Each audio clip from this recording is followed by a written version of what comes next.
നിങ്ങളുടെ ഇഷ്ട പരമ്പരകൾ എക്സ്ക്ലൂസീവായി സൺ നെക്സ്റ്റ് ആപ്പിലൂടെ തികച്ചും ഫ്രീ ആയി ഇപ്പോഴേ ആപ്പ് ഡൗൺലോഡ് ചെയ്യൂ. അജയ് ഇവിടെ തന്നെ നിന്നാ മതിയായിരുന്നു. പുറത്തു പോവാൻ സമ്മതിക്കണ്ടായിരുന്നു. മുഹൂർത്തത്തിന് ഇനി അല്പസമയമേ ഉള്ളൂ. അതിനിടയില് അജയ് എന്തെങ്കിലും ചെയ്യാൻ അവർ ശ്രമിക്കും. ഒന്ന് വെറുതെ ഇരിക്കും ഐശ്വര്യ. ഇനി ഈ നേരത്ത് ആരെപ്പറ്റിയും പറഞ്ഞ് ടെൻഷനാക്കാൻ നിൽക്കണ്ട. അജയ് കൃത്യസമയത്ത് തന്നെ വന്നോളൂ. ചേച്ചി, അമ്മ എവിടെയാ? അമ്മ ഇങ്ങോട്ട് വന്നതേ ഇല്ലല്ലോ.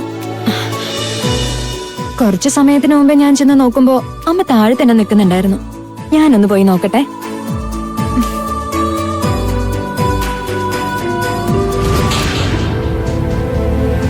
ശ്രീകുട്ടി വന്നില്ലല്ലോ ദേവേട്ടാ. ശ്രീകുട്ടിയോ?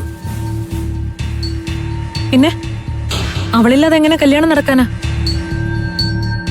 വിവാഹത്തിന് മുമ്പ് വരാന്ന് അവളെന്നോട് വാക്ക് പറഞ്ഞതാ. എന്നിട്ടെന്താ ഗൗരിമുത്തശ്ശി അവളെ അയക്കാത്തത്? എന്താ, മേഘനയുടെയും അജയുടെയും വിവാഹം ഭംഗിയായിട്ട് നടത്തി കൊടുക്കണം. ഇപ്പോ അത് മാത്രം ചിന്തിച്ചാ മതി. ശ്രീകുട്ടി വിവാഹത്തിന് വരുന്നോണ്ട് ദേവേട്ടന് എന്തെങ്കിലും ബുദ്ധിമുട്ടുണ്ടോ? അവൾ വരും. എന്നോട് പറഞ്ഞ വാക്ക് അവള് പാലിക്കും. കുറച്ച് വൈകിയാലും ഗൗരിമുത്തശ്ശി അവളെ അയക്കും.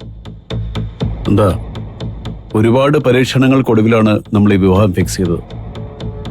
അതും നമ്മളൊന്നും ആഗ്രഹിക്കാത്ത രീതിയിൽ വളരെ രഹസ്യമായിട്ട് നടത്തേണ്ട ഒരവസ്ഥ.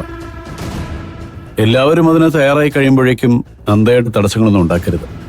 ഞാൻ എന്ത് തടസ്സം നിൽക്കുന്നാ? മേഘനമോളുടെ വിവാഹം നടക്കണം എന്നുള്ളത് എന്റെയും കൂടെ ആഗ്രഹമല്ലേ ദേവേട്ട? അത് കൃത്യസമയത്ത് തന്നെ നടന്നോളും. പക്ഷേ ശ്രീകുട്ടി വരാത്ത കാര്യത്തില് നിങ്ങൾക്കൊന്നും ഒരു വിഷമവും വരുന്നില്ല എന്ന് കണ്ടിട്ടാ എനിക്ക് സങ്കടം തോന്നുന്നത്.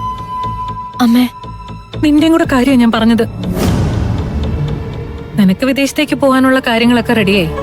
മേഘുന്റെ വിവാഹ കാര്യങ്ങളും തീർച്ചപ്പെടുത്തി. അപ്പൊ പിന്നെ എല്ലാവർക്കും ശ്രീകുട്ടിയെ മറക്കാം. എങ്ങനെ പറ്റുന്നു ദേവേട്ട? അവള് വരും, എനിക്കിത് ഉറപ്പാ. അതാരും ചോദ്യം ചെയ്യണ്ട.